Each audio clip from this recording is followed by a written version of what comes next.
Hello everyone, ನಮಸ್ಕಾರ. Welcome back to one more blog. ತಾವೆಲ್ಲ ಚೆನ್ನಾಗಿದ್ದೀರಾ ಅಂತ ಅಂದ್ಕೊಂಡು ಈ ಬ್ಲಾಗ್ನ ಶುರು ಮಾಡ್ತಾ ಇದ್ದೀನಿ.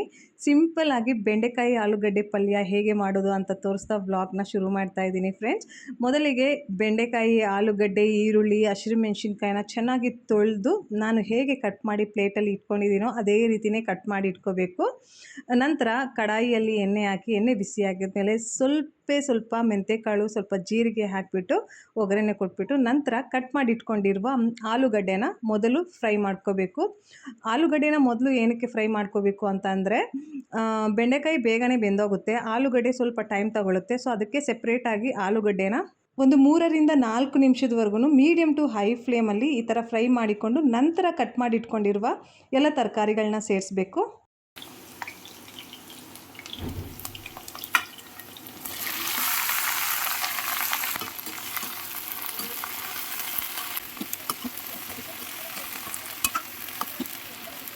ಎಲ್ಲ ತರಕಾರಿಗಳನ್ನು ಚೆನ್ನಾಗಿ ಮಿಕ್ಸ್ ಮಾಡಿಬಿಟ್ಟು ಹೈ ಫ್ಲೇಮಲ್ಲಿ 3-4 ನಿಮಿಷದವರೆಗೂ ಕುಕ್ ಮಾಡಿಕೊಂಡು ಅದನ್ನು ಮುಚ್ಚಿಬಿಟ್ಟು ಕುಕ್ ಮಾಡಿಕೊಂಡು ಇವಾಗ 3 ಚಿಕ್ಕ ಟೊಮೆಟೋಸ್ನ ಕಟ್ ಮಾಡಿ ಸೇರಿಸಿದ್ದೀನಿ.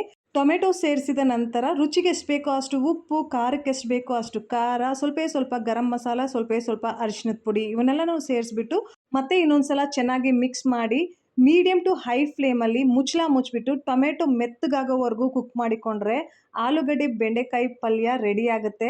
ಸಿಂಪಲಾಗಿ ಮಾಡಿದ್ರೂ ರುಚಿ ಸಖತ್ತಾಗಿರುತ್ತೆ. ಒಂದ್ಸಲ ನೀವು ಇದೇ ರೀತಿಯೇ ಟ್ರೈ ಮಾಡಿ, ಹೇಗೆ ಬಂದಿದೆ ಅಂತ ಕಾಮೆಂಟ್ ಮೂಲಕ ತಿಳಿಸಿ. ಸೊ ಈ ಒಂದು ಪಲ್ಯದ ಜೊತೆ ಕಾಂಬಿನೇಷನ್ ಆಗಿ ಚಪಾತಿ ಮಾಡಿದ್ದೀನಿ. ನಮ್ಮ ಯಜಮಾನ್ರಿಗೆ ಈ ಪಲ್ಯ ತುಂಬ ಅಂದರೆ ತುಂಬ ಫೇವ್ರೇಟು ಫ್ರೆಂಡ್ಸ್. ನಮ್ಮ ಸೌತ್ ಕಡೆ ಎಲ್ಲನೂ ಬೆಂಡೆಕಾಯಿ ಜೊತೆ ಆಲೂಗಡ್ಡೆ ಕಾಂಬಿನೇಷನ್ ಆಗಿ ಬಹಳ ಕಡಿಮೆ ಮಾಡೋದು. ಆ್ಯಕ್ಚುಲಿ ಯಾರೂ ಮಾಡೋದಿಲ್ಲ ಅಂತ ನನಗನ್ಸುತ್ತೆ. ಯಾಕಂದರೆ ನಾನು ಸೌತಲ್ಲಿದ್ದಾಗ ಯಾವಾಗ್ಲೂ ಒಂದಿನಾನು ಈ ಥರ ಮಾಡಿ ತಿಂದವಳಲ್ಲ. ಇಲ್ಲಿಗೆ ಬಂದ ಮೇಲೇ ನಾನು ಈ ಆಲೂಗಡ್ಡೆ ಬೆಂಡೆಕಾಯಿ ಕಾಂಬಿನೇಷನಲ್ಲೂ ಕಲ್ತಿದ್ದು. ಸೊ ನಮ್ಮ ಯಜಮಾನ್ರಿಗೆ ತುಂಬ ಇಷ್ಟ ಆಗುತ್ತೆ. ಅವ್ರಿಗೋಸ್ಕರ ಮಾಡಿಬಿಟ್ಟು ಬ್ರೇಕ್ಫಾಸ್ಟಲ್ಲಿ ಸರ್ವ್ ಮಾಡಿದೆ, ಮತ್ತು ಲಂಚೂ ಸಹ ಪ್ಯಾಕ್ ಮಾಡಿ ಕೊಟ್ಟಿದ್ದೀನಿ. ಸೊ ಇವಾಗ ಯಜಮಾನ್ರು ಕೆಲಸಕ್ಕೆ ಹೋಗ್ತಾ ಇದ್ದಾರೆ. ಅವ್ರ ಕೈಯಲ್ಲಿ ಮಿಕ್ಕಿರೋ ರೋಟೀಸು, ಬ್ರೆಡ್ಡು ಎಲ್ಲನೂ ಪ್ಯಾಕ್ ಮಾಡಿ ಕೊಟ್ಟಿದ್ದೀನಿ. ಹೋಗ್ತಾ ಆನ್ ದ ವೇ ಅಲ್ಲಿ ಹಸು ಏನಾದರೂ ಸಿಕ್ಕಿದ್ರೆ ಅದಕ್ಕೆ ತಿನ್ನಿಸ್ಬಿಟ್ಟು ಹೋಗ್ತಾರೆ. ನಮ್ಮ ಸೌತ್ ಕಡೆ ಎಲ್ಲನೂ ತರಕಾರಿ ಖರೀದಿ ಮಾಡಿದ್ರೆ ಕರಿಬೇವು ಸೊಪ್ಪು ಕಾಂಪ್ಲಿಮೆಂಟ್ರಿಯಾಗಿ ಫ್ರೀಯಾಗಿ ಕೊಡ್ತಾರೆ. ಬಟ್ ನಾರ್ತ್ ಕಡೆ ಆ ಥರ ಸೀನೇ ಇಲ್ಲ.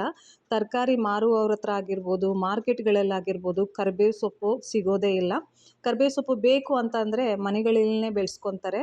ನಮ್ಮ ಮನೆ ಓನರ್ ಅವರು ಸಹ ಕರಿಬೇವೊಂದು ಗಿಡ ಬೆಳೆಸಿದ್ದಾರೆ ಫ್ರೆಂಡ್ಸ್. ಆ್ಯಕ್ಚುಲಿ ಇದು ಸ್ವಲ್ಪ ದೊಡ್ಡದಾಗಿತ್ತು.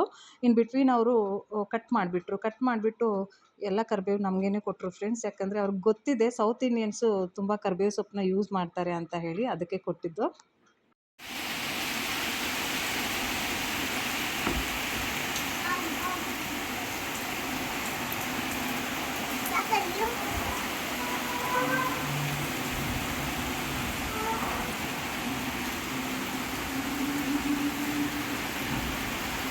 मत करो सन्नी से।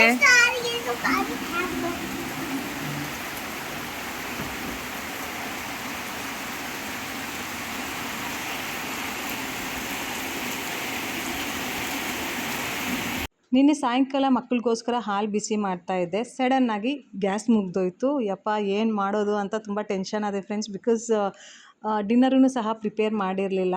ನಮ್ಮ ಯಜಮಾನ್ರಿಗೆ ಕಾಲ್ ಮಾಡಿ ಈ ಥರ ಗ್ಯಾಸ್ ಮುಗ್ದೋಗಿದೆ, ಡಿನ್ನರ್ ಮಾಡೋದಕ್ಕೆ ಆಗಲ್ಲ ಅಂತ ಹೇಳಿದಾಗ, ಪರವಾಗಿಲ್ಲ ನಾನು ಏನಾದರೂ ತೊಗೊಂಡು ಬರ್ತೀನಿ ಅಂತ ಹೇಳಿದ್ರು. ಒಂದು ಟೈಮ್ಗೆ ಅಡ್ಜಸ್ಟ್ ಮಾಡ್ಕೋಬೋದು. 3 ಹೊತ್ತೂ ಪದೇ ಆಚೆ ಕಡೆಯಿಂದ ಫುಡ್ಡನ್ನು ಆರ್ಡ್ರ್ ಮಾಡೋದಕ್ಕಾಗಲ್ಲ ಅಲ್ಲ. ನಮ್ಮ ಯಜಮಾನ್ರು ಬೇರೆ ಸಿಲಿಂಡ್ರನ್ನ ಬುಕ್ ಮಾಡಿರಲಿಲ್ಲ. ಅವ್ರು ಫ್ರೆಶ್ ಆಗಿ ಬುಕ್ ಮಾಡಿ ಸಿಲಿಂಡ್ರ್ ನಮಗೆ ಸಿಗೋತ್ತಷ್ಟಿಗೆ 1-2 ದಿನ ಆದರೂ ಆಗುತ್ತೆ ಅಂತ ಹೇಳಿ ನಮ್ಮ ಮನೆ ಓನರ್ ಅವ್ರ ಹತ್ರ ಎಕ್ಸ್ಟ್ರಾ ಸಿಲಿಂಡ್ರ್ ಇದೆಯಾ ಅಂತ ಕೇಳೋದಕ್ಕೆ ಹೋದೆ ಫ್ರೆಂಡ್ಸ್. ಆವಾಗ ಅವರು ನಮ್ಮ ಹತ್ರ ಇಲ್ಲ ಅಂತ ಹೇಳಿ ಇಂಡಕ್ಷನ್ ಕುಕ್ ಟಾಪ್ ಕೊಟ್ಟರು. ಯಪ್ಪ ಇದ್ರ ಮೇಲೆ ಅಡುಗೆ ಮಾಡೋದಕ್ಕೆ ಇಂಡಕ್ಷನ್ ಬೇಸ್ ಇರುವ ಪಾತ್ರೆಗಳು ಬೇಕಲ್ವಾ ಅಂತ ಯೋಚನೆ ಮಾಡ್ಕೊಂಡು ನನ್ನ ಹತ್ರ ಒಂದು ಕುಕ್ಕರು ಮತ್ತು ಕಡಾಯಿ ಇತ್ತು. ಅದನ್ನು ಎಲ್ಲದರಲ್ಲೂ ಯೂಸ್ ಮಾಡ್ಬೋದು. ಸ್ಟವ್ ಮೇಲೆ, ಇಂಡಕ್ಷನ್ ಮೇಲೆ ಎಲ್ಲದರಲ್ಲೂ ಯೂಸ್ ಮಾಡಿಬಿಟ್ಟು ಅಡುಗೆಗಳು ಮಾಡ್ಬೋದು ಅಂತ ಹೇಳಿ ಕುಕ್ಕರಲ್ಲಿ ರೈಸ್ ಮಾಡಿದೆ.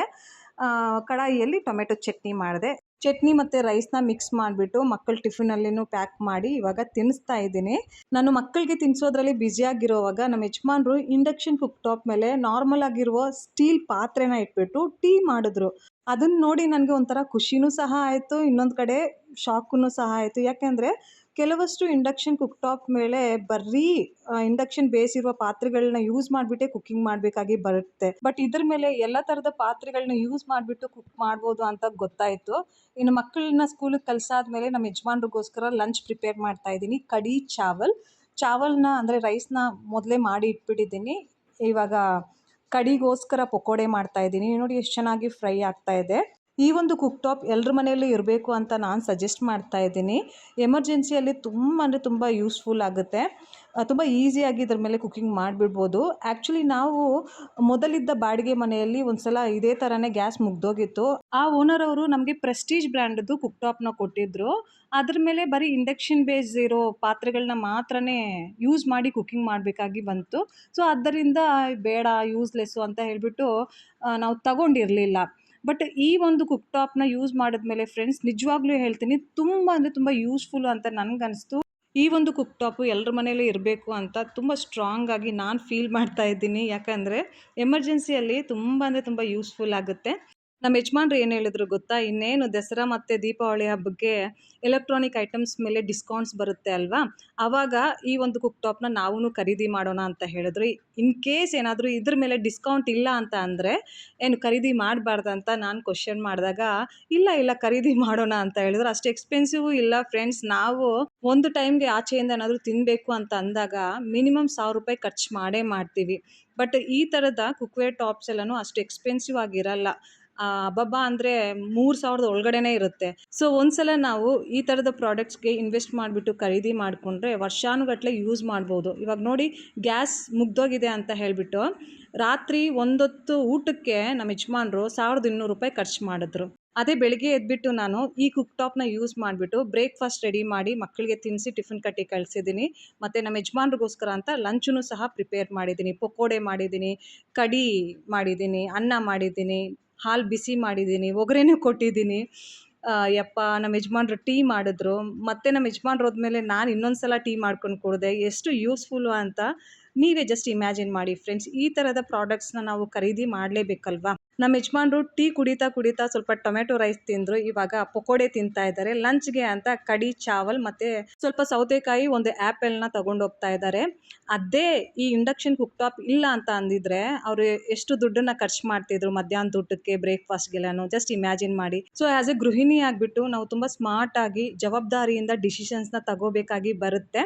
ಸೊ ನಾವು ಯೂಸ್ ಮಾಡಿದ ಇಂಡಕ್ಷನ್ ಕುಕ್ ಟಾಪ್ದು ಬ್ರ್ಯಾಂಡ್ ಬಂದುಬಿಟ್ಟು ಸನ್ಫ್ಲೇಮ್ ಅಂತ. ಒಂದ್ಸಲ ನೀವು ಆನ್ಲೈನಲ್ಲಿ ಚೆಕ್ ಮಾಡ್ಬೋದು. ಸೊ ಫ್ರೆಂಡ್ಸ್, ಇವಾಗ ಬೆಳಗ್ಗೆ 11:30 ಆಗ್ತಾ ಇದೆ. ಮಾರ್ನಿಂಗ್ ರೂಟೀನ್ದು ಕೆಲಸ ಎಲ್ಲನೂ ಮಾಡಿ ಮುಗಿಸಿದ್ದೀನಿ. ಇವಾಗ ನನಗೆ ಅಂತ ಈ ಒಂದು ಸಮಯವನ್ನು ಅರ್ಪಣೆ ಮಾಡ್ಕೊತೀನಿ. ಆರಾಮಾಗಿ ರೆಸ್ಟ್ ಮಾಡ್ತೀನಿ, ವಿಡಿಯೋ ಎಡಿಟಿಂಗ್ ಮಾಡ್ತೀನಿ, ಸ್ವಲ್ಪ ಯಾರ್ದಾದ್ರೂ ವ್ಲಾಗ್ಸ್ ನೋಡಬೇಕು ಅಂತ ಅಂದರೆ ವ್ಲಾಗ್ಸ್ ನೋಡ್ತೀನಿ, ಟಿ ವಿ ನೋಡಬೇಕು ಅಂತ ಅಂದರೆ ಟಿ ವಿ ನೋಡ್ತೀನಿ.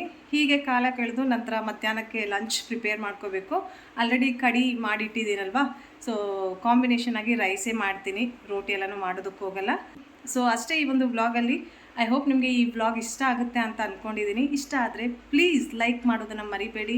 ಇನ್ನು ಚಾನಲ್ನ ಸಬ್ಸ್ಕ್ರೈಬ್ ಮಾಡ್ಕೊಂಡಿಲ್ಲ ಅಂತ ಅಂದರೆ ಸಬ್ಸ್ಕ್ರೈಬ್ ಮಾಡಿಕೊಂಡು ಎಲ್ಲ ವ್ಲಾಗ್ಸ್ನ ನೋಡಿ. ಮತ್ತೆ ಸಿಗೋಣ ಇನ್ನೊಂದು ವ್ಲಾಗಲ್ಲಿ. ಅಲ್ಲಿಯವರೆಗೂ please do take care of yourself. Thank you so much for watching.